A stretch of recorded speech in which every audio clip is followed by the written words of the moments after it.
गुरु गीता। गुरु गीता एक हिंदू ग्रंथ है। इसके रचयिता भगवान सदाशिव हैं। वास्तव में यह स्कंद पुराण का एक भाग है।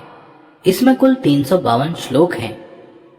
गुरु गीता में भगवान शिव और पार्वती का संवाद है, जिसमें पार्वती भगवान शिव से गुरु और उसकी महत्ता की व्याख्या करने का अनुरोध करती हैं।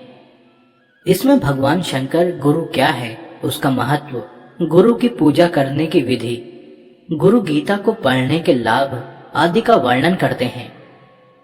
वह सद्गुरु कौन हो सकता है, उसकी कैसी महिमा है, इसका वर्णन इस गुरु गीता में पूर्णता से हुआ है। शिष्य की योग्यता, उसकी मर्यादा, व्यवहार, अनुशासन आदि को भी पूर्ण रूपेण दर्शाया गया है। ऐसे ही गुरु की शरण में जाने से शिष्य को पूर्णत्व प्राप्त होता है तथा वह स्वयं ब्रह्म रूप हो जाता है। उसके सभी धर्म अधर्म, पाप पुण्य आदि समाप्त हो जाते हैं तथा केवल एकमात्र चैतन्य ही शेष रह जाता है। वह गुणातीत व रूपातीत हो जाता है, जो उसकी अंतिम गति है। यही उसका गंतव्य है, जहां वह पहुंच जाता है। यही उसका स्वरूप है, जिसे वह प्राप्त कर लेता है।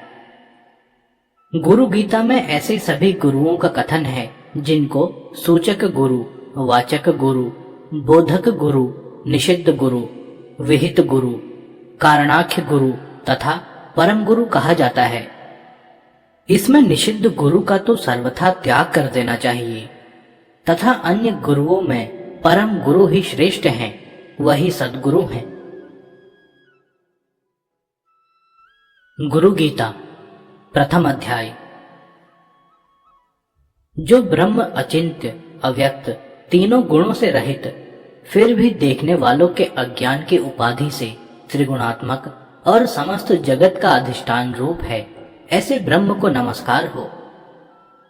ऋषियों ने कहा, हे महाज्ञानी, हे वेद वेदांगों के निष्णात, प्यारे सूत जी, सर्व पापों का नाश करने वाले गुरु का स्वरूप हमें सुनाओ, जिसको सुनने मात्र से मनुष्य दुख से विमुक्त हो जाता है। जिस उपाय से मुनियों ने सर्वज्ञता प्राप्त की है, जिसको प्राप्त करके मनुष्य फिर से संसार बंधन में बंधता नहीं है, ऐसे परम तत्व का कथन आप करें। जो तत्व परम रहस्यमय एवं श्रेष्ठ सारभूत है और विशेषकर जो गुरु गीता है, वह आपकी कृपा से हम सुनना चाहते हैं। प्यारे सूत जी, वे सब हमें सुनाइए। इस प्रकार बार बार प्रार्थना किए जाने पर सूत जी बहुत प्रसन्न होकर मुनियों के समूह से मधुर वचन बोले। सूत जी ने कहा, हे सर्व मुनियों, संसार रूपी रोग का नाश करने वाली मात्र स्वरूपणी, माता के समान ध्यान रखने वाली गुरु गीता कहता हूं। उसको आप अत्यंत श्रद्धा और प्रसन्नता से सुनिए।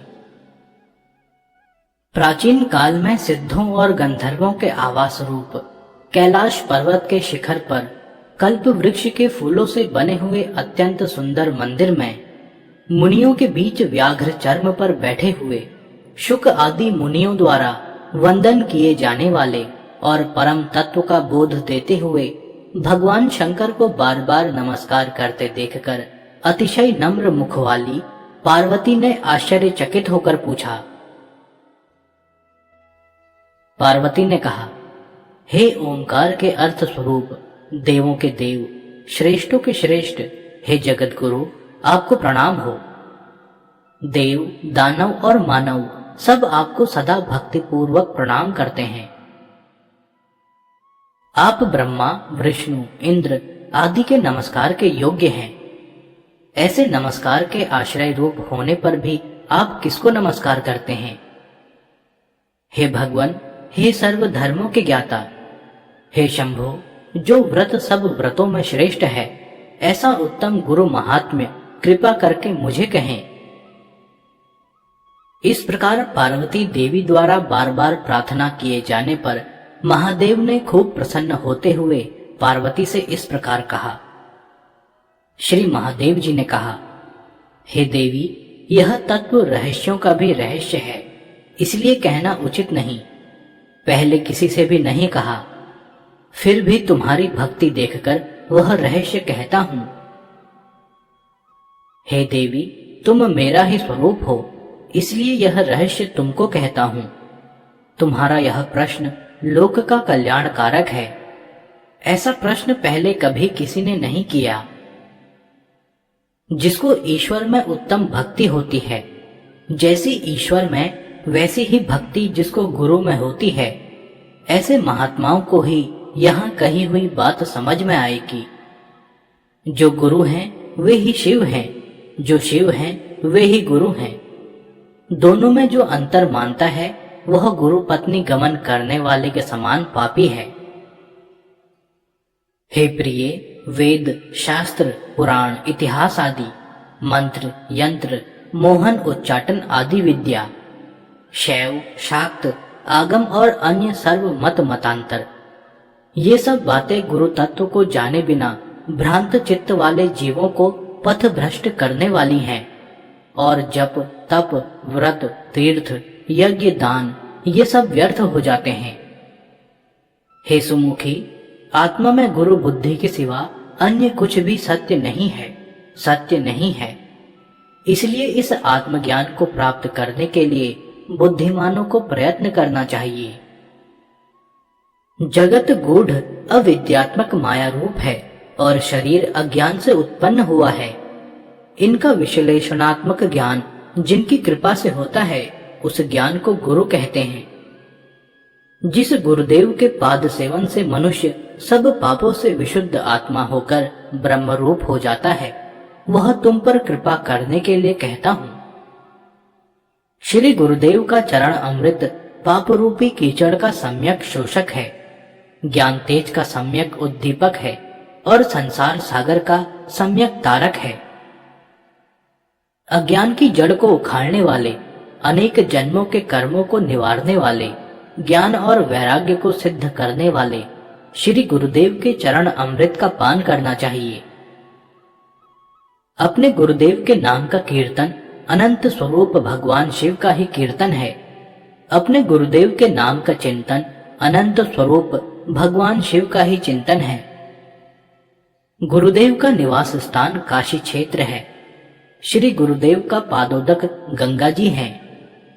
गुरुदेव भगवान विश्वनाथ और निश्चय ही साक्षात तारक ब्रह्म है। गुरुदेव की सेवा ही तीर्थराज गया है। गुरुदेव का शरीर अक्षय वट वृक्ष है। गुरुदेव के श्री चरण भगवान विष्णु के श्री चरण हैं। वहां लगाया हुआ मन तदाकार हो जाता है। ब्रह्म श्री गुरुदेव के मुखारविंद वचन अमृत में स्थित हैं। वह ब्रह्म उनकी कृपा से प्राप्त हो जाता है।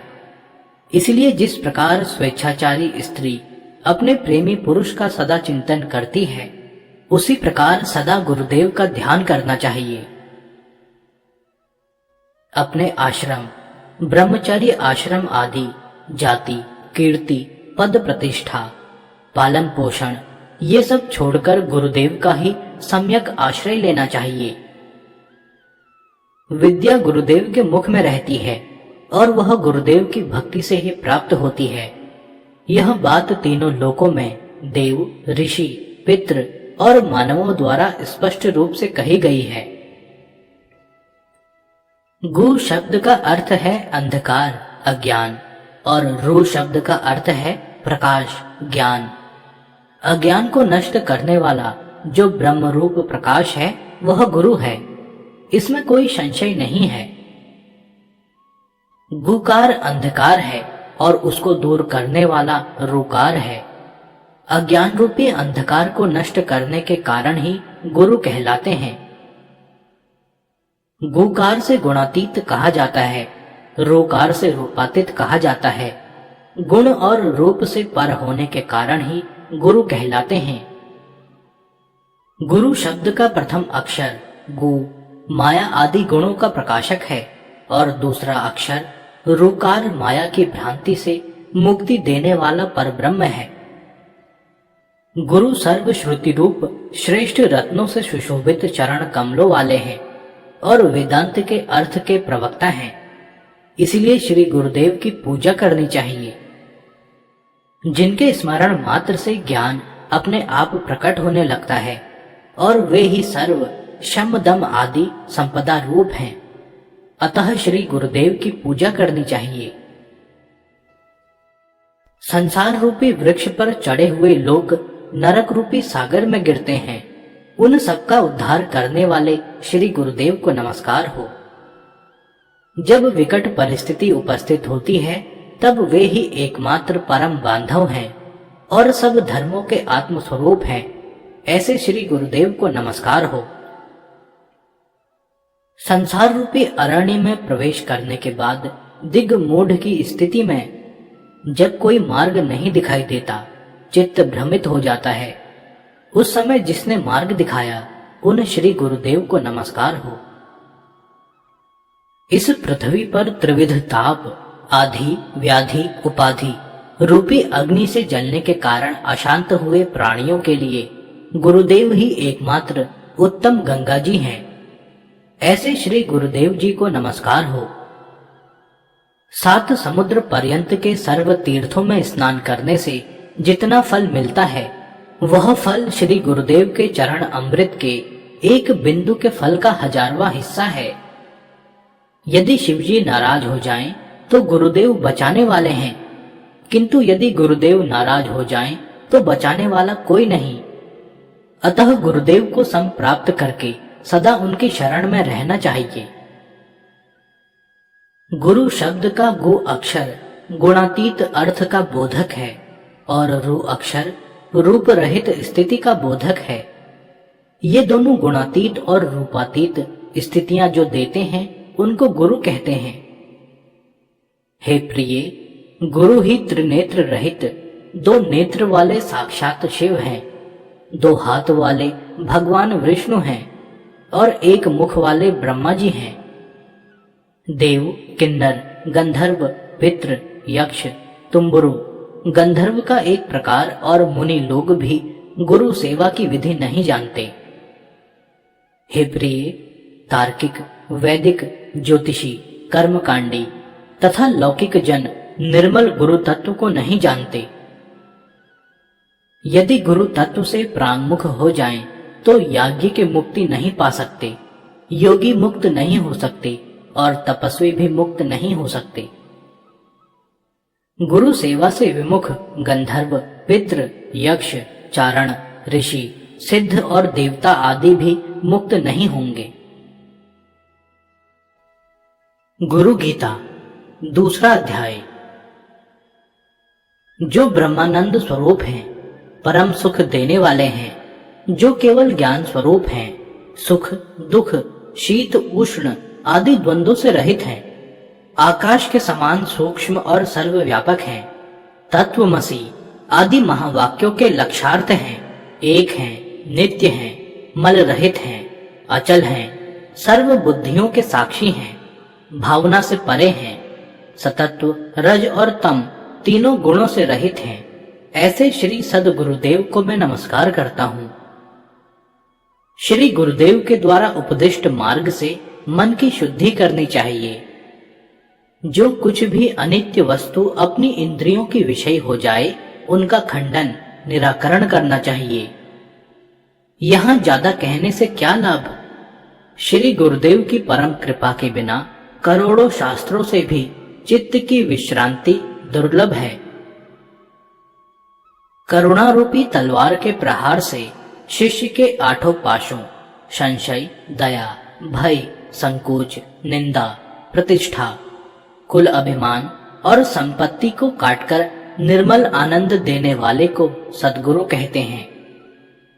ऐसा सुनने पर भी जो मनुष्य गुरु निंदा करता है वह मनुष्य जब तक सूर्य चंद्र का अस्तित्व रहता है तब तक घोर नरक में रहता है।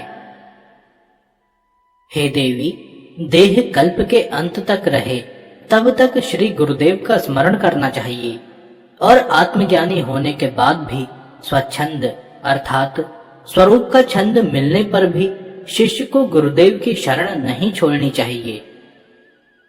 श्री गुरुदेव के समक्ष प्रज्ञावान शिष्य को कभी हुंकार शब्द से मैंने ऐसा किया वैसा किया नहीं बोलना चाहिए और कभी असत्य नहीं बोलना चाहिए। गुरुदेव के समक्ष जो हुंकार शब्द से बोलता है, अर्थात गुरुदेव को तू कहकर जो बोलता है, वह निर्जन मरुभूमि में ब्रह्म राक्षस होता है। सदा और सर्व अवस्थाओं में अद्वैत की भावना करनी चाहिए, परंतु गुरुदेव के साथ अद्वैत की भावना कदापि नहीं करनी चाहिए। जब तक दृश्य प्रपंच की विस्मृति न हो जाए, तब तक गुरुदेव के पावन चरण अरविंद की पूजा अर्चना करनी चाहिए। ऐसा करने वाले को ही कैवल्य पद की प्राप्ति होती है, इसके विपरीत करने वाले को नहीं होती। संपूर्ण तत्वज्ञ भी यदि गुरु का त्याग कर दे, तो मृत्यु के समय उसे महान विक्षेप अवश्य हो जाता है। हे देवी, गुरु के रहने पर अपने आप कभी किसी को उपदेश नहीं देना चाहिए। इस प्रकार उपदेश देने वाला ब्रह्म राक्षस होता है।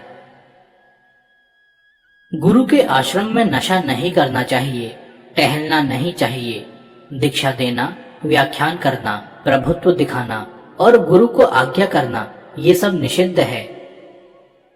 गुरु के आश्रम में अपना छप्पर और पलंग नहीं लगाना चाहिए। गुरुदेव के सम्मुख पैर नहीं पसारना, शरीर के भोग नहीं भोगने चाहिए और अन्य लीलाएं नहीं करनी चाहिए। गुरुओं की बात सच्ची हो या झूठी, परंतु उसका कभी उल्लंघन नहीं करना चाहिए। रात और दिन गुरुदेव की आज्ञा का पालन करते हुए उनके सानिध्य में दास बनकर रहना चाहिए। जो द्रव्य गुरुदेव ने नहीं दिया हो, उसका उपयोग नहीं करना चाहिए। गुरुदेव के दिए हुए द्रव्य को भी गरीब की तरह ग्रहण करना चाहिए, उससे प्राण भी प्राप्त हो सकते हैं।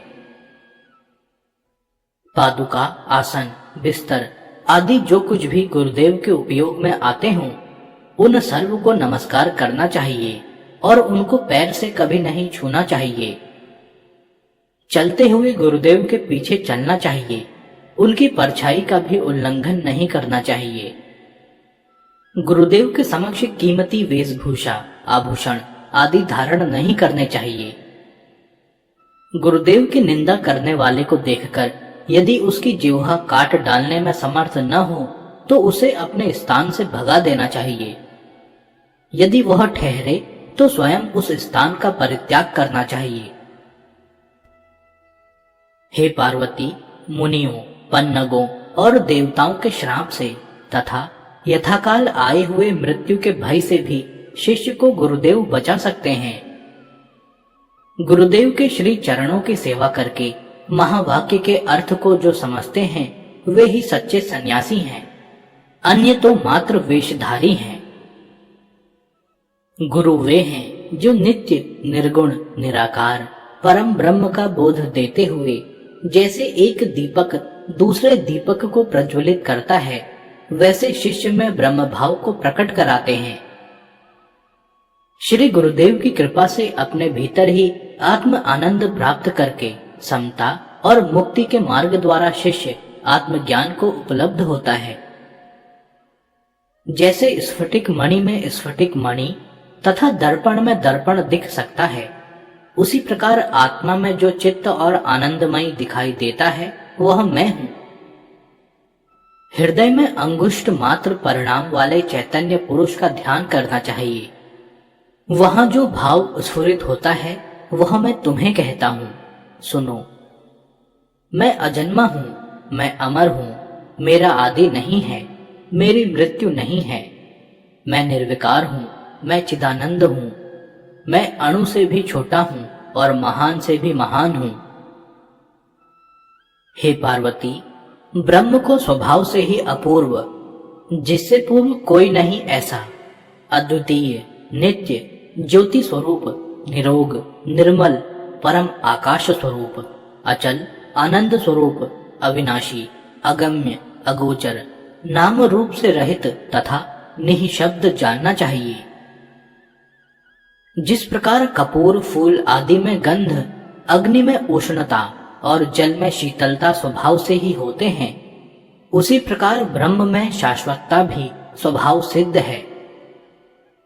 जिस प्रकार कटक, कुंडल आदि आभूषण स्वभाव से ही सुवर्ण हैं, उसी प्रकार मैं स्वभाव से ही शाश्वत ब्रह्म हूं। स्वयं वैसा होकर किसी न किसी स्थान में रहना।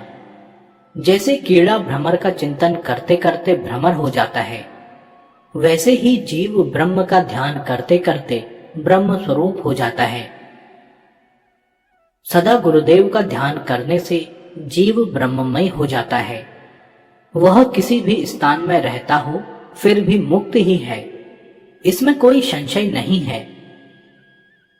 हे प्रिय, भगवत स्वरूप श्री गुरुदेव ज्ञान, वैराग्य, ऐश्वर्य, यश, लक्ष्मी और मधुर वाणी, ये 6 गुण रूप ऐश्वर्य से संपन्न होते हैं।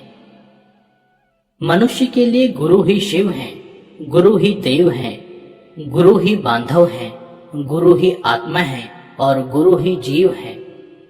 सचमुच गुरु के सिवा अन्य कुछ भी नहीं है। अकेला, कामना रहित, शांत, चिंता रहित, ईर्ष्या रहित और बालक की तरह जो शोभता है वह ब्रह्मज्ञानी कहलाता है। वेदों और शास्त्रों में सुख नहीं है, मंत्र और यंत्र में सुख नहीं है। इस पृथ्वी पर गुरुदेव के कृपा प्रसाद के सिवा अन्यत्र कहीं भी सुख नहीं है। गुरुदेव के श्री चरणों में जो वेदांत निर्दिष्ट सुख है, वह सुख न चार्वाक मत में, न वैष्णव मत में, न प्रभाकर सांख्य मत में है। एकांतवासी वीतराग मुनि को जो सुख मिलता है, वह सुख न इंद्र को और न चक्रवर्ती राजाओं को मिलता है। हमेशा ब्रह्म रस का पान करके जो परमात्मा में तृप्त हो गया है, वह मुनि इंद्र को भी करीब मानता है, तो राजाओं की तो बात ही क्या। मोक्ष की आकांक्षा करने वालों को गुरु भक्ति खूब करनी चाहिए, क्योंकि गुरुदेव के द्वारा ही परम मोक्ष की प्राप्ति होती है। गुरु के वाक्य की सहायता से जिसने ऐसा निश्चय कर लिया है कि मैं एक और अद्वितीय हूं और उसी अभ्यास में जो रत है, उसके लिए अन्य वनवास का सेवन आवश्यक नहीं है, क्योंकि अभ्यास से ही एक क्षण में समाधि लग जाती है और उसी क्षण इस जन्म तक के सब पाप नष्ट हो जाते हैं। गुरुदेव ही सतत्व गुणी होकर विष्णु रूप से जगत का पालन करते हैं, रजोगुणी होकर ब्रह्मा रूप से जगत का सर्जन करते हैं और तमोगुणी होकर शंकर रूप से जगत का संहार करते हैं। गुरुदेव का दर्शन पाकर उनके कृपा प्रसाद से सर्व प्रकार की आसक्ति छोड़कर एकाकी, निःस्पृह और शांत होकर रहना चाहिए। जो जीव इस जगत में सर्वमय, आनंदमय और शांत होकर सर्वत्र विचरता है, उस जीव को सर्वज्ञ कहते हैं। ऐसा पुरुष जहां रहता है, वह स्थान पुण्य तीर्थ है। हे देवी, तुम्हारे सामने मैंने मुक्त पुरुष का लक्षण कहा है। हे प्रिय, मनुष्य चाहे चारों वेद पढ़ ले, वेद के 6 अंग पढ़ ले, अध्यात्म शास्त्र आदि अन्य सर्व शास्त्र पढ़ ले, फिर भी गुरु के बिना ज्ञान नहीं मिलता। शिव जी की पूजा में रत हो या विष्णु की पूजा में रत हो, परंतु गुरु तत्व के ज्ञान से रहित हो तो वह सब व्यर्थ है। गुरुदेव की दीक्षा के प्रभाव से सब कर्म सफल होते हैं। गुरुदेव की संप्राप्ति रूपी परम लाभ से अन्य सर्व लाभ मिलते हैं। जिसका गुरु नहीं वह मूर्ख है। इसलिए सब प्रकार के प्रयत्न से अनासक्त होकर शास्त्र की माया जाल छोड़कर गुरुदेव की ही शरण लेनी चाहिए। ज्ञान रहित, मिथ्या बोलने वाले और दिखावट करने वाले गुरु का त्याग कर देना चाहिए, क्योंकि जो अपने ही शांति पाना नहीं चाहता, वह दूसरों को क्या शांति दे सकेगा। पत्थरों के समूह को तैराने का ज्ञान पत्थर में कहां से हो सकता है। जो खुद तैरना नहीं जानता, वह दूसरों को क्या तैराएगा। जो गुरु अपने दर्शन से, दिखावे से शिष्य को भ्रांति में डालता है, ऐसे गुरु को प्रणाम नहीं करना चाहिए। इतना ही नहीं, दूर से ही उसका त्याग करना चाहिए। ऐसी स्थिति में धैर्यवान गुरु का ही आश्रय लेना चाहिए। भेद बुद्धि उत्पन्न करने वाले, स्त्री लंपट, दुराचारी, नमक हराम, बगुले की तरह ठगने वाले, क्षमा रहित निंदनीय तर्कों से वितंडावाद करने वाले, कामी, क्रोधी, हिंसक, उग्र, शठ तथा अज्ञानी और महापापी पुरुष को गुरु नहीं करना चाहिए। ऐसा विचार करके ऊपर दिए लक्षणों से भिन्न लक्षणों वाले गुरु की एकनिष्ठ भक्ति से सेवा करनी चाहिए। गुरु गीता के समान अन्य कोई स्तोत्र नहीं है, गुरु के समान अन्य कोई तत्व नहीं है। समग्र धर्म का यह सार मैंने कहा है, यह सत्य है, सत्य है और बारंबार सत्य है। हे प्रिय, इस गुरु गीता का पाठ करने से जो कार्य सिद्ध होता है, अब वह कहता हूं। हे देवी, लोगों के लिए यह उपकारक है, मात्र लौकिक का त्याग करना चाहिए। जो कोई इसका उपयोग लौकिक कार्य के लिए करेगा, वह ज्ञानहीन होकर संसार रूपी सागर में गिरेगा। ज्ञान भाव से जिस कर्म में इसका उपयोग किया जाएगा, वह कर्म निष्कर्म में परिणत होकर शांत हो जाएगा। भक्ति भाव से इस गुरु गीता का पाठ करने से, सुनने से और लिखने से वह भक्त सब फल भोगता है। हे देवी, इस गुरु गीता को नित्य भावपूर्वक हृदय में धारण करो। महाव्याधि वाले दुखी लोगों को सदा आनंद से इसका जप करना चाहिए। हे प्रिय, गुरु गीता का एक एक अक्षर मंत्र राज है। अन्य जो विविध मंत्र हैं, वे इसका 16वां भाग भी नहीं। हे देवी, गुरु गीता के जप से अनंत फल मिलता है। गुरु गीता सर्व पाप को हरने वाली और सर्व दारिद्र्य का नाश करने वाली है। गुरु गीता अकाल मृत्यु को रोकती है, सब संकटों का नाश करती है। यक्ष, राक्षस, भूत, चोर और बाघ आदि का घात करती है।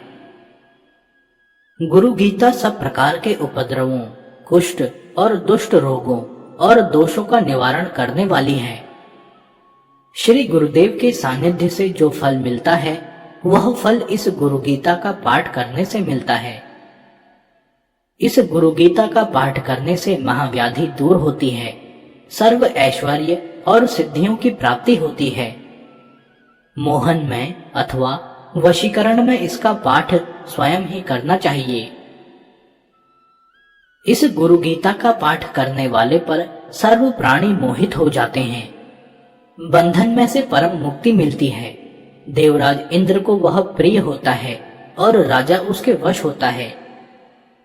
इस गुरु गीता का पाठ शत्रु का मुख बंद करने वाला है, गुणों की वृद्धि करने वाला है, दुष्कृत्यों का नाश करने वाला और सत्कर्म में सिद्धि देने वाला है। इसका पाठ असाध्य कार्यों की सिद्धि कराता है, नवग्रहों का भय हरता है, दुह स्वप्न का नाश करता है और सुस्वप्न के फल की प्राप्ति कराता है। हे शिवे, यह गुरु गीता रूपी शास्त्र मोह को शांत करने वाला, बंधन में से परम मुक्त करने वाला और स्वरूप ज्ञान का भंडार है। व्यक्ति जो जो अभिलाषा करके इस गुरु गीता का पठन चिंतन करता है, उसे वह निश्चय ही प्राप्त होता है। यह गुरु गीता नित्य सौभाग्य और पुण्य प्रदान करने वाली तथा तीनों तापों आदि, व्याधि, उपाधि का शमन करने वाली है। यह गुरु गीता सब प्रकार की शांति करने वाली, वंध्या स्त्री को सुपुत्र देने वाली, सधवा स्त्री को वैधव्य का निवारण करने वाली और सौभाग्य की वृद्धि करने वाली है। यह गुरु गीता आयुष्य, आरोग्य, ऐश्वर्य और पुत्र पौत्र की वृद्धि करने वाली है। कोई विधवा निष्काम भाव से इसका जप पाठ करे तो मोक्ष की प्राप्ति होती है। यदि वह विधवा सकाम होकर जप करे तो अगले जन्म में उसको संताप हरने वाला अवैधव्य सौभाग्य प्राप्त होता है। उसके सब दुख, भय, विघ्न और संताप का नाश होता है। इस गुरु गीता का पाठ सब पापों का शमन करता है, धर्म, अर्थ और मोक्ष की प्राप्ति कराता है। इसके पाठ से जो जो आकांक्षा की जाती है, वह अवश्य सिद्ध होती है। यदि कोई इस गुरु गीता को लिखकर उसकी पूजा करे तो उसे लक्ष्मी और मोक्ष की प्राप्ति होती है और विशेषकर उसके हृदय में सर्वदा गुरु भक्ति उत्पन्न होती रहती है। शक्ति के, सूर्य के, गणपति के, शिव के और पशुपति के मतवादी इसका गुरु गीता का पाठ करते हैं। यह सत्य है, सत्य है, इसमें कोई संदेह नहीं है। बिना आसन किया हुआ जप नीच कर्म का हो जाता है और निष्फल हो जाता है। यात्रा में, युद्ध में, शत्रुओं के उपद्रव में गुरु गीता का जप पाठ करने से विजय प्राप्त होती है। मरण काल में जप करने से मोक्ष मिलता है। शिष्य के सर्व कार्य सिद्ध होते हैं, इसमें संदेह नहीं है। जिसके मुख में गुरु मंत्र है उसके सब कार्य सिद्ध होते हैं, दूसरे के नहीं। दीक्षा के कारण शिष्य के सर्व कार्य सिद्ध हो जाते हैं। तत्वज्ञ पुरुष संसार रूपी वृक्ष की जड़ नष्ट करने के लिए और 8 प्रकार के बंधन, संशय, दया, भय, संकोच, निंदा, प्रतिष्ठा, कुल अभिमान और संपत्ति की निवृत्ति करने के लिए गुरु गीता रूपी गंगा में सदा स्नान करते रहते हैं। स्वभाव से ही सर्वथा शुद्ध और पवित्र ऐसे वे महापुरुष जहां रहते हैं उस तीर्थ में देवता विचरण करते हैं। आसन पर बैठे हुए या लेटे हुए, खड़े रहते या चलते हुए, हाथी या घोड़े पर सवार, जागृत अवस्था में हो या सुषुप्त अवस्था में, जो पवित्र ज्ञानवान पुरुष इस गुरु गीता का जप पाठ करते हैं उनके दर्शन और स्पर्श से पुनर्जन्म नहीं होता। हे देवी, कुश और दुर्वा के आसन पर सफेद कंबल बिछाकर उसके ऊपर बैठकर एकाग्र मन से इसका गुरु गीता का जप करना चाहिए। सामान्यतया सफेद आसन उचित है, परंतु वशीकरण में लाल आसन आवश्यक है। हे प्रिय, शांति प्राप्ति के लिए या वशीकरण में नित्य पद्मासन में बैठकर जप करना चाहिए। कपड़े के आसन पर बैठकर जप करने से दारिद्र्य आता है।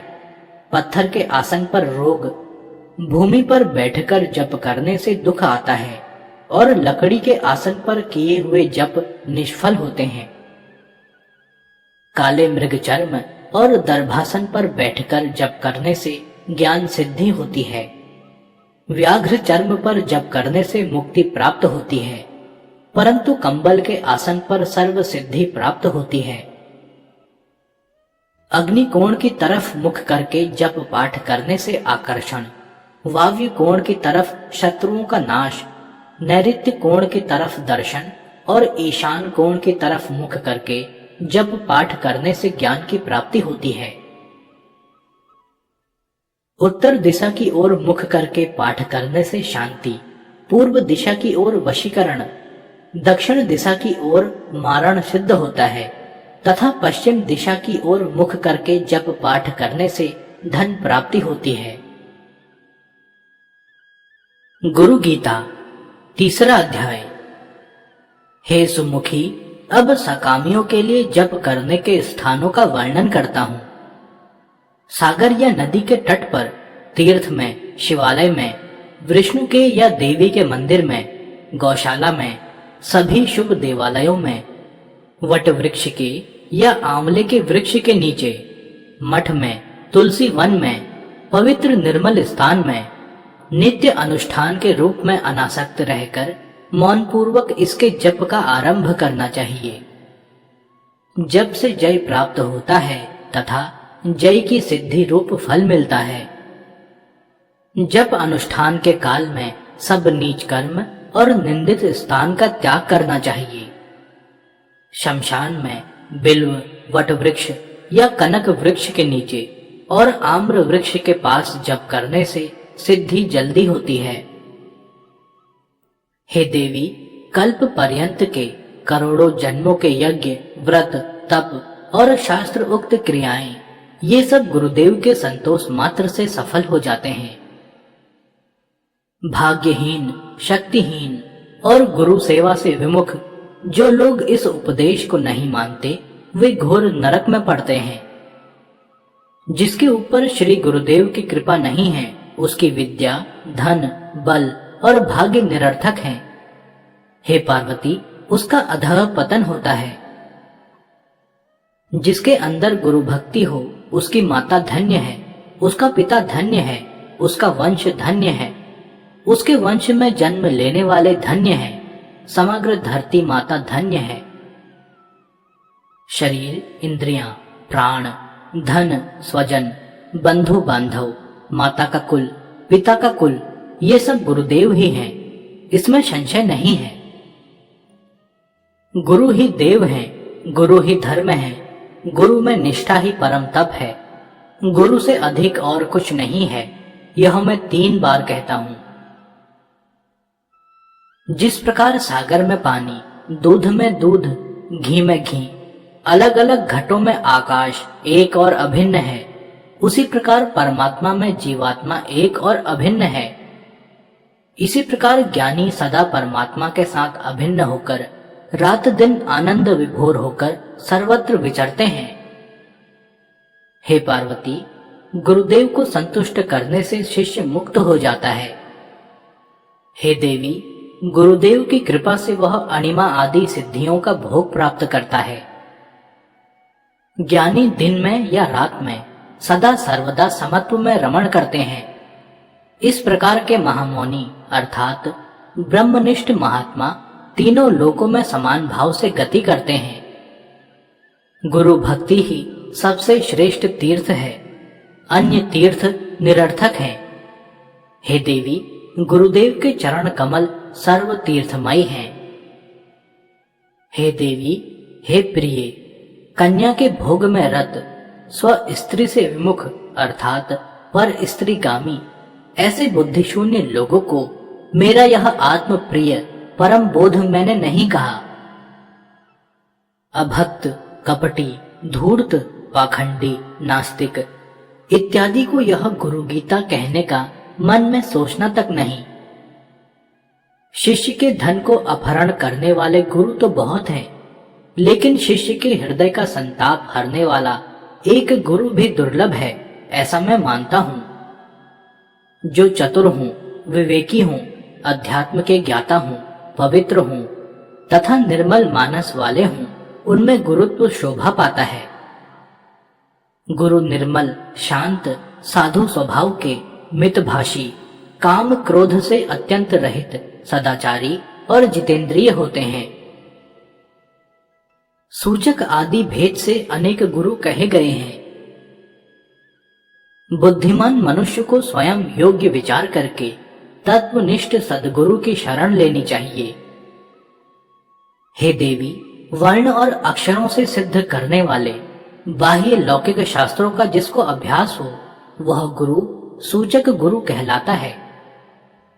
हे पार्वती, धर्म अधर्म का विधान करने वाली वर्ण और आश्रम के अनुसार विद्या का प्रवचन करने वाले गुरु को तुम वाचक गुरु जानो।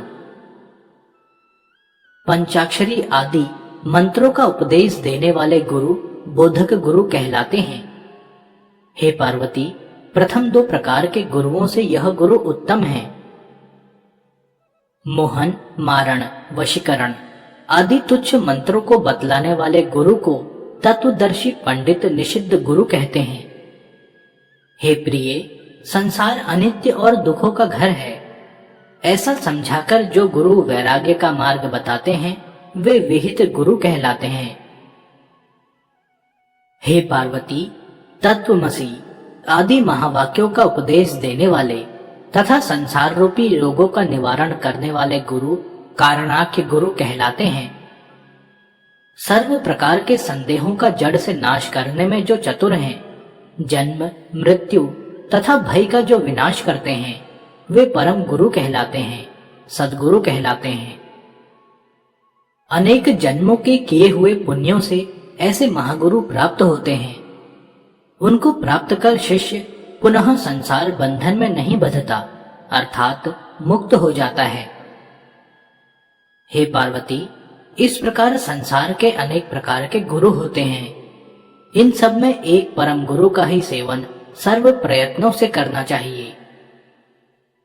प्रकृति से ही मूढ़, मृत्यु से भयभीत, सत्कर्म से विमुख लोग यदि दैवयोग से निषिद्ध गुरु का सेवन करें तो उनकी क्या गति होती है।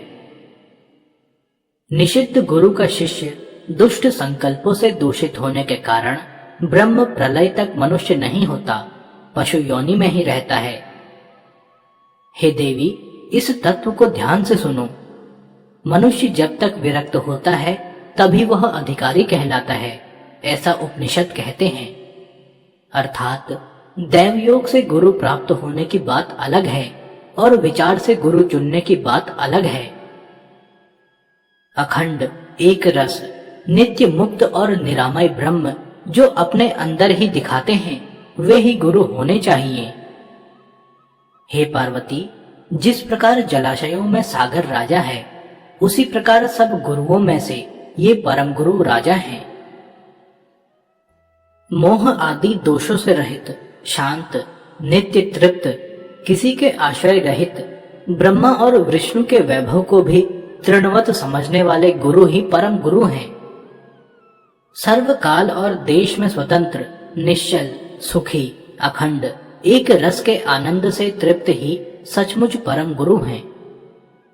द्वैत और अद्वैत से मुक्त, अपने अनुभव रूप प्रकाश वाले, अज्ञान रूपी अंधकार को छेदने वाले और सर्वज्ञ ही परम गुरु हैं।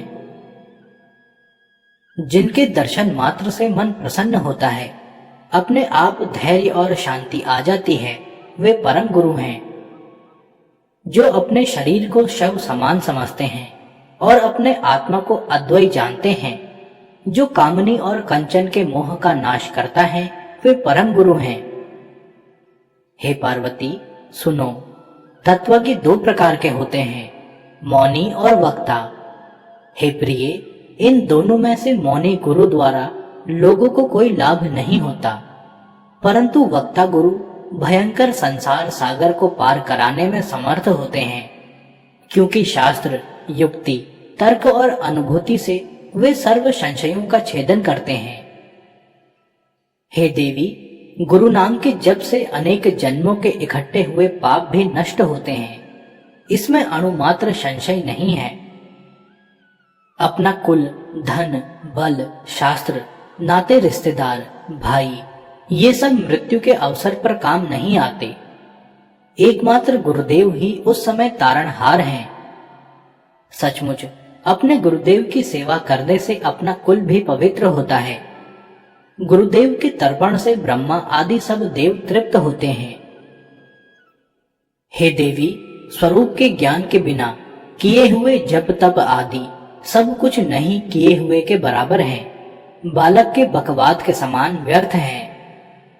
गुरु दीक्षा से विमुख हुए लोग भ्रांत हैं, अपने वास्तविक ज्ञान से रहित हैं। वे सचमुच पशु के समान हैं, परम तत्व को वे नहीं जानते। इसलिए हे प्रिय, कैवल्य की सिद्धि के लिए गुरु का ही भजन करना चाहिए। गुरु के बिना मूढ़ लोग उस परम पद को नहीं जान सकते। हे शिवे, गुरुदेव की कृपा से हृदय की ग्रंथि छिन्न हो जाती है, सब संशय कट जाते हैं और सर्व कर्म नष्ट हो जाते हैं। वेद और शास्त्र के अनुसार विशेष रूप से गुरु की भक्ति करने से गुरु भक्त घोर पाप से भी मुक्त हो जाता है। दुर्जनों का संग त्याग कर पाप कर्म छोड़ देने चाहिए। जिसके चित्त में ऐसा चिन्ह देखा जाता है, उसके लिए गुरु दीक्षा का विधान है। चित्त का त्याग करने में जो प्रयत्नशील है, क्रोध और गर्व से रहित है, द्वैत भाव का जिसने त्याग किया है, उसके लिए गुरु दीक्षा का विधान है। जिसका जीवन इन लक्षणों से युक्त हो, निर्मल हो, जो सब जीवों के कल्याण में रत हो, उसके लिए गुरु दीक्षा का विधान है। हे देवी, जिसका चित्त अत्यंत परिपक्व हो, श्रद्धा और भक्ति से युक्त हो, उसे यह तत्व सदा मेरी प्रसन्नता के लिए कहना चाहिए। सत्कर्म के परिपाक से शुद्ध हुए चित्त वाले बुद्धिमान साधक को ही गुरु गीता प्रयत्न पूर्वक कहनी चाहिए। नास्तिक, कृतघ्न, दंभी, शठ, अभक्त और विरोधी को यह गुरु गीता कदापि नहीं कहनी चाहिए। स्त्री लंपट, मूर्ख, काम वासना से ग्रस्त चित्त वाले, तथा निंदक को गुरु गीता बिल्कुल नहीं कहनी चाहिए। एकाक्षर मंत्र का उपदेश करने वाले को जो गुरु नहीं मानता, वह 100 जन्मों में कुत्ता होकर फिर चांडाल की योनि में जन्म लेता है।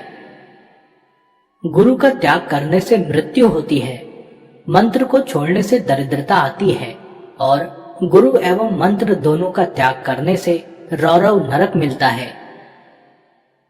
शिव के क्रोध से गुरुदेव रक्षण करते हैं, लेकिन गुरुदेव के क्रोध से शिव जी रक्षण नहीं करते। अतः सब प्रयत्न से गुरुदेव की आज्ञा का उल्लंघन नहीं करना चाहिए। 7 करोड़ महामंत्र विद्यमान हैं, वे सब चित्त को भ्रमित करने वाले हैं। गुरु नाम का 2 अक्षर वाला मंत्र एक ही महामंत्र है। हे देवी, मेरा यह कथन कभी मिथ्या नहीं होगा, वह सत्य स्वरूप है। इस पृथ्वी पर गुरु गीता के समान अन्य कोई स्तोत्र नहीं है। भव दुख का नाश करने वाली इस गुरु गीता का पाठ गुरु दक्षिणा विहीन मनुष्य के आगे कभी नहीं करना चाहिए। हे महेश्वरी, यह रहस्य अत्यंत गुप्त रहस्य है, पापियों को वह नहीं मिलता। अनेक जन्मों के किए हुए पुण्य के परिपाक से ही मनुष्य गुरु तत्व को प्राप्त कर सकता है। श्री सद्गुरु के चरण अमृत का पान करने से और उसे मस्तक पर धारण करने से मनुष्य सर्व तीर्थों में स्नान करने का फल प्राप्त करता है। गुरुदेव के चरण अमृत का पान करना चाहिए। गुरुदेव के भोजन में से बचा हुआ खाना, गुरुदेव की मूर्ति का ध्यान करना और गुरु नाम का जप करना चाहिए। ब्रह्मा, विष्णु, शिव सहित समग्र जगत गुरुदेव में समाविष्ट है। गुरुदेव से अधिक और कुछ भी नहीं है, इसलिए गुरुदेव की पूजा करनी चाहिए। गुरुदेव के प्रति अनन्य भक्ति से ज्ञान के बिना भी मोक्ष पद मिलता है। गुरु के मार्ग पर चलने वालों के लिए गुरुदेव के समान अन्य कोई साधन नहीं है। गुरु के कृपा प्रसाद से ही ब्रह्मा, विष्णु और शिव यथाक्रम जगत की सृष्टि, स्थिति और लय करने का सामर्थ्य प्राप्त करते हैं। हे देवी, गुरु यह 2 अक्षर वाला मंत्र सब मंत्रों में राजा है, श्रेष्ठ है। स्मृतियां, वेद और पुराणों का वह सार ही है, इसमें संशय नहीं है। मैं ही सब हूं, मुझ में ही सब कल्पित हैं। ऐसा ज्ञान जिनकी कृपा से हुआ है, ऐसे आत्म स्वरूप श्री सद गुरुदेव के चरण कमलों में मैं नित्य प्रणाम करता हूं। हे प्रभु, अज्ञान रूपी अंधकार में अंध बने हुए और विषयों से आक्रांत चित्त वाले मुझको ज्ञान का प्रकाश देकर कृपा करो।